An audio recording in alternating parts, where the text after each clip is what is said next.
Hi Mario, how are you? I'm good. How are you, Ranjeet? Wonderful. So what do we have today? Absolutely. The featured question is, what are some often overlooked sources of evidence that could strengthen an EB1 case, particularly for categories like original contribution or critical roles? Overlooked sources. Yes, I mean it's a very interesting thing because sometimes what we have seen this in our program, this would come more at nurture stage actually, wherein people do realize that what they have been doing. People we all have 5 years, 10 years, 15 years of work experiences. That what we might have done into the whole work, we may feel ourselves as a small nut or screw in the overall scheme of things, but the impact that we might have created might be very huge or very big actually. So let's say, for example, I will give you a very classical case. We had this gentleman working with one of the leading telecom companies, and the company had created a subsidiary that eventually got spun off as a separate company, and it was offering solutions, and it had a valuation of $200 million. He subsequently was never part of that company, but he was the one who created the paperwork, who did all the formalities for that particular company. Now, what happens is that we presented the case to USCIS. We worked with the lawyer. We kind of offered an input that, well, the very fact, the creation of the company towards the contribution of that itself is an original contribution. Now, this is some kind of a work that could potentially, we don't realize that this could be an ignored, or somebody could just like kind of overlook this kind of a work that might happen. Now, second thing is, let's say, testimonial from industry leaders who, you see, who could potentially give you. One of the things that one has to realize that for the purpose of EB1A, the act of doing something is not necessarily important. What is more important is what has been the impact of that work.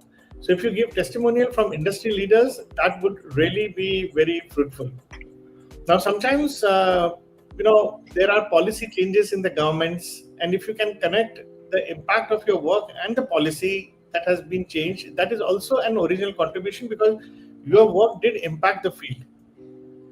Uh, when it comes to original contribution, Mario, I think people often mistake this, that there has to be some kind of a, uh, if I may use the word, some kind of a output that has to create an impact. Output can be just a work product itself actually, and the impact could be in can manifest itself in several ways. So most of the people whom we have come to us, we have seen that the original contribution can come either from a scholarly article. In fact, we had this one particular guy who was, I mean, he did a research article, and in fact, the USCIS gave an RFE to this particular person, indicating that well, we don't see enough scholarly, kind of an impact of this, or this. This is nothing so scholarly, is for learned persons, and it doesn't fit the bill essentially. In fact, the argument was made that we might like to agree that this is not a scholarly article, but in fact, we strongly opine that this could potentially be an original contribution.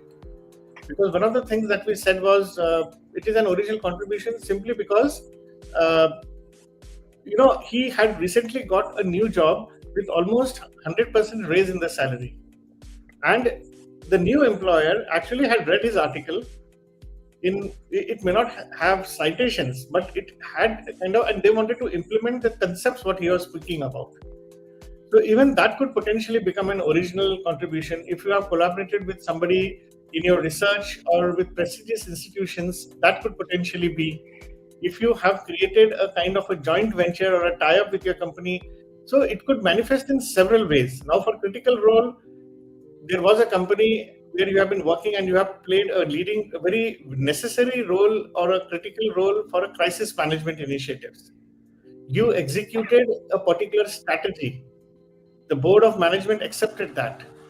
Uh, you did some mentoring for the team that resulted in major output for the company. Now, for this, please understand the metrics for the success have to be clearly explained in that particular criteria. Actually, in that evidence is what you are giving. The letters of recommendations or something that you put up have to be very, very clear. I know this is not a topic that we can get over in even just 5 minutes or 3 minutes of discussion, but this is a very intense, and at many of the times what we have seen is that people don't realize the power or the impact of their work that they have been doing for several decades also at times. And that's the reason I strongly feel that, that somebody, you are on H1B here, you are waiting for your priority date.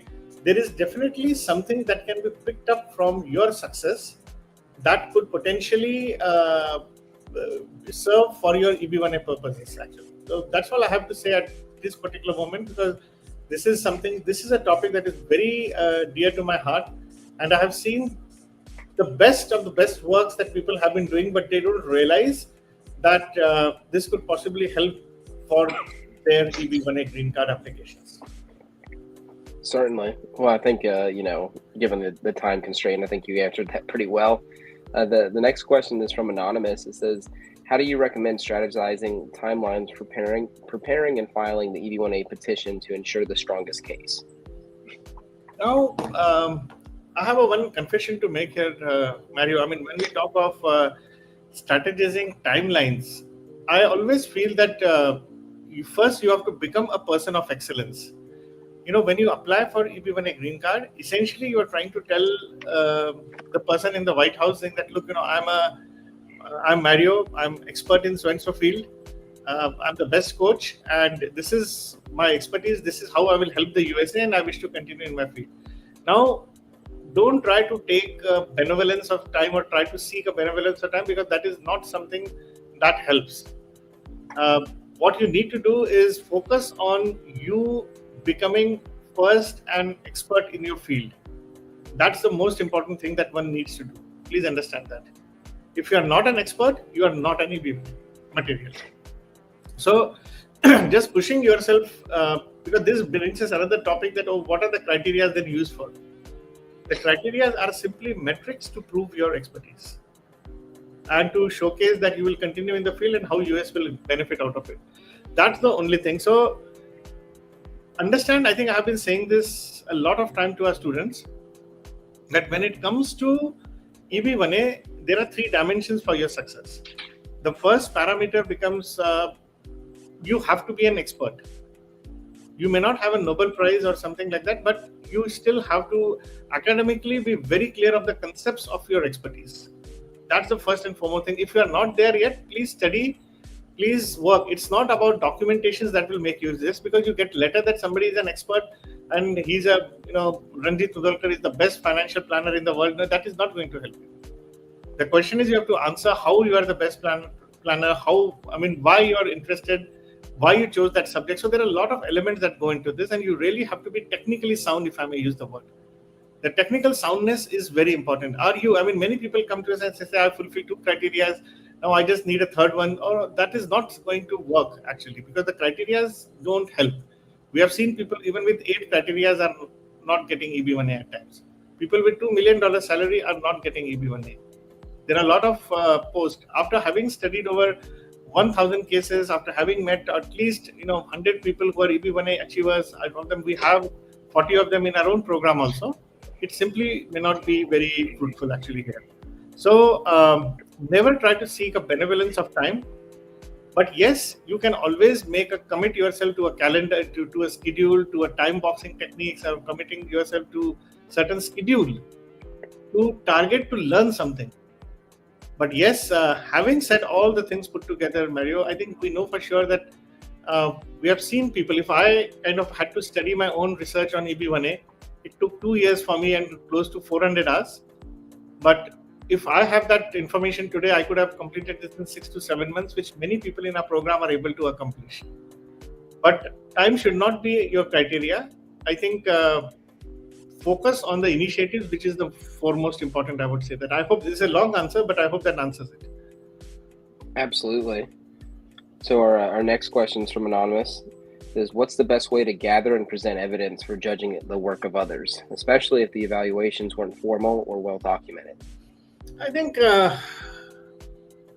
judging is something that is, normally we have seen that many people are able to navigate through the process actually here. But the evidence, when we talk about, we need to have some examples to illustrate this particular point. When you are saying that it was not a formal, it's not about formal or well documented, it's about the official nature of it also. Suppose if you were interviewed, you interviewed some people for recruitment, and your company invited you, and it was not really a part of your job. You were invited because you have certain expertise that could help maybe the other department. Let's say that. And it was, it was not about very formal. Doesn't mean that actually. I don't want to subscribe to this a formal word here, because that's not a very good word here.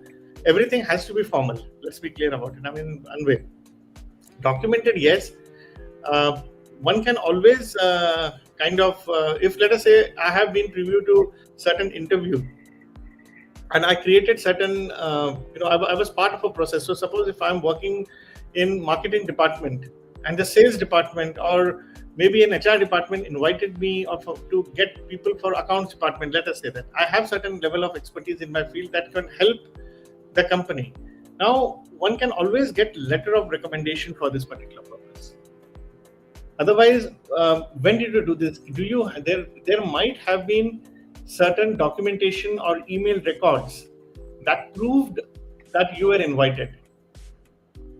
Some kind of evidences are required, definitely. I do not want to subscribe to the fact, Mario, that it was not a formal, it was not something that you're walking in a parking lot and somebody just invited you and you started taking interviews and then you want to use it for your EB1A. It doesn't work like this. It has to be on your calendar. I mean, as simple as that. There is some work that was pre-planned, scheduled. There was a communication exchange. Certain models were prepared. You can't just, say that it was never a formal, but I want for EB1A. You need to kind of not use this. It has to be, at least that's why I said I don't like the word formal, because everything is formal when it comes to EB1A. If it has to be documented. If not, you can create a retrospective, a letter of recommendations or something like that. I know this may not please many people, but I think it's important actually. Absolutely. Well, our next one is going to be from Anonymous.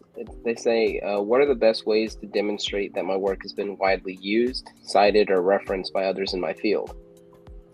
Okay, now, it is not about only cited by others or impacted. Because of the work that you have done, there could be potentially be some licensing agreement that your company has done or you would have done with somebody. That itself shows that there is a value to your work that you have been doing. You could get some kind of an endorsement from the people. It's not only for EB1A. Let's also understand that people might have given it to you suo moto also, that, oh, I happen to see your work and it's really wonderful. This could be 2 years back, somebody may have sent it to you. So you have to gather those evidences and use it for the purpose of your EB1A. Now, and you see, it's not something that everything has to be focused towards EB1A, has to be kind of addressed to USCIS. It is not important. In fact, a neutral stand, a neutral position in this particular case would be far better as well, actually. In fact, we had one student of ours from a clinical trial, actually, and she had written some kind of a white paper. And that white paper was very well appreciated, actually. So, I think she received some 15 to 20 letters that were sent to her, addressed to her, not to USCIS also. And it came from employees from large corporations. It came from the government agencies. It came from a lot of other academic institutions on the nature of the white paper that was done, and it holds a very strong value. Now, those are some kind of an endorsements which are very important. I already gave you an example earlier in earlier question that there was some research paper that was written where USCIS actually sent an RFE, and we said that, okay, we agree that this is not a scholarly article, but actually an original contribution. And there was some adoption by one of the leading technical firms which said that we are going to implement it. So that is something which is very good evidences. If your work has been mentioned in some government reports, which is very good. If there is a media article, if your work becomes a case study in some academic institutions, okay, and then there is a collaboration request that happens from some companies. Now, these are evidences that can demonstrate that your work product or your work has been widely used, cited, or referenced by others in your field of expertise. And that's the best way to do forward. I mean, as I mentioned to you, one of the strongest points that you have for the purpose of your EB1A is that you are an acclaimed expert who has risen to the top of his field. That's very important. Okay? Absolutely. So what do we have Well, next? I think let's take a last question actually for the day. yeah, of course. I think this is it's a great question to end it on. This is from Anonymous. It says, how do I prepare for potential follow-up questions or requests for evidences, RFEs, from the USCIS that could challenge my qualifications? Well, I don't like RFEs. In our program, out of close to 40 people who got EB1A, I mean, unfortunately, we got only 2 or 3 RFEs. But yes, it was more from a premises that some documents were inadvertently left out in one case and some arguments had to be given. So your RFEs would essentially be depend on only 2 things. I would say that, Mario, as I said, the first is you missed out certain documents being given. And second thing, your legal arguments were not proper. Now, for these 2 things, you have to work very closely with a lawyer. You have to give your lawyer the best evidences. That's the first and foremost thing. So when you work with your lawyer, there are cases where there is a lot of, if I may use the word, turbulence that happens. You keep on changing documents, you keep on sending the documents to the lawyer, and then you keep on revising.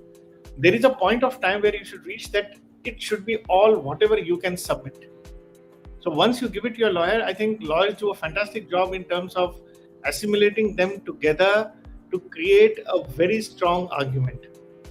If you get an RFE, if it is regarding an documentation, then you should always give the simple way to give it the simple documentation.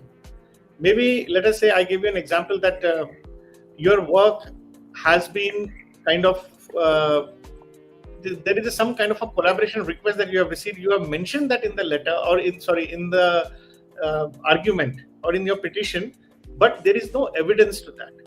Then you might like to send a simple email that you might have received or certain kind of a documentation that proves that there was a request for collaboration. So these are the ways you should do it. Ideally, I don't like RFEs actually.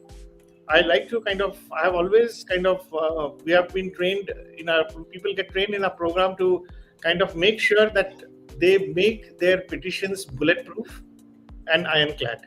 And that's the word I like to use for your EB1A petitions. Somebody should, after having looked at your petitions, should love to give you in next 15 minutes. That's the kind of impact of the petition that we want to do for your case. And so that's all I have for this particular question. So thanks a lot to Mario for meeting today. And friends, if you have any questions, please write to Mario or I. We'll be more than happy to kind of respond to you. And it would be wonderful to kind of help you. It will be wonderful to kind of have you in case you want to become EB1A and kind of join the Next League program. Please reach out to us. Thank you very much and have a wonderful day. Thank you for joining us today. If you have any further questions or need personalized guidance, please reach out to us. We are here to help you every step of the way in your journey towards achieving your American dream. Let's connect and make it happen together.